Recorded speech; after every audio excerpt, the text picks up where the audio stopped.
day is it?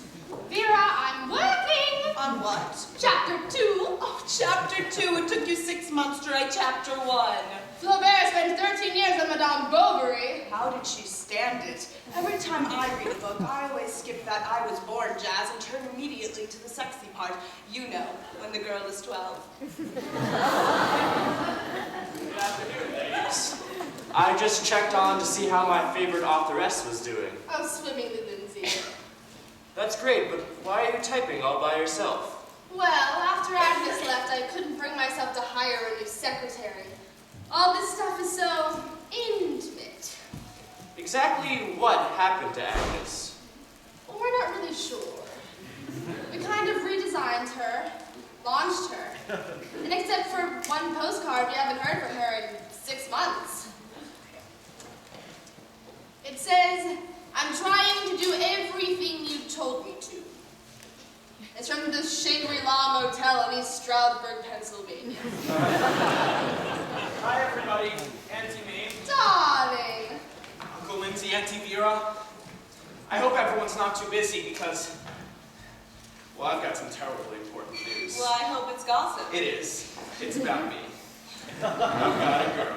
I suspected. But it's not just any girl. It's the girl. Her name's Gloria Upson, and you're going to meet her today.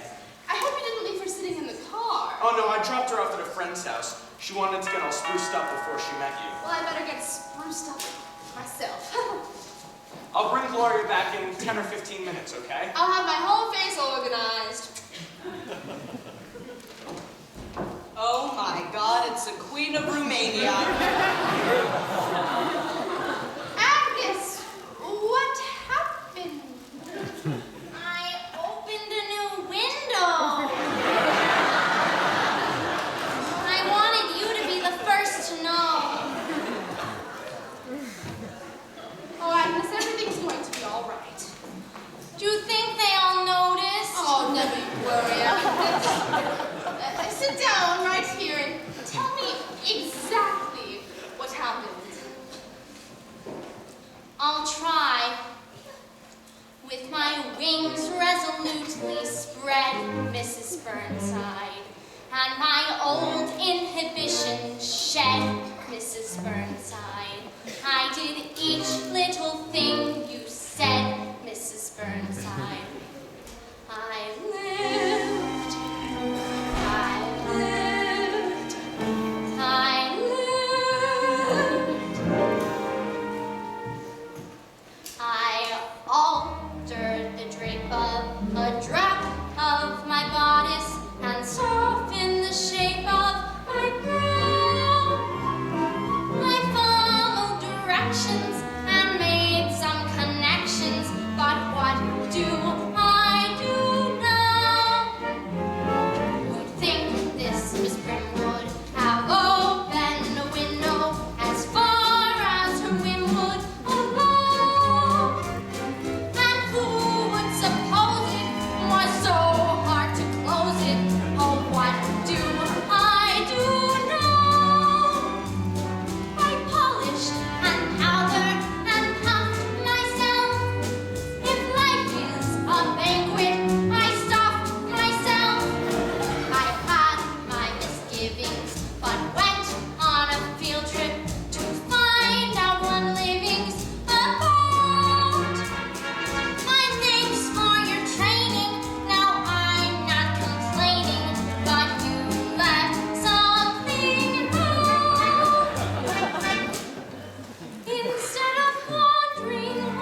discussing this, and I think I'm going to make some arrangements for a place for Agnes to stay.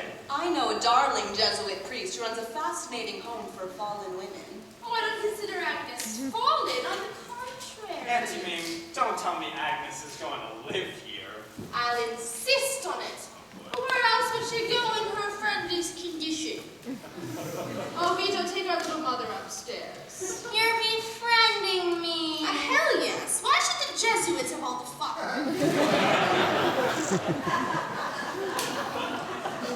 Oh, what a lovely feeling to have a nursery again. What a project. I hope you all approve of what I'm doing. After all, it's entirely my fault. Oh, really, Mame? I planted the seed of adventure in that girl's mind. I know it's biologically impossible, but ethically, I'm the father of the child.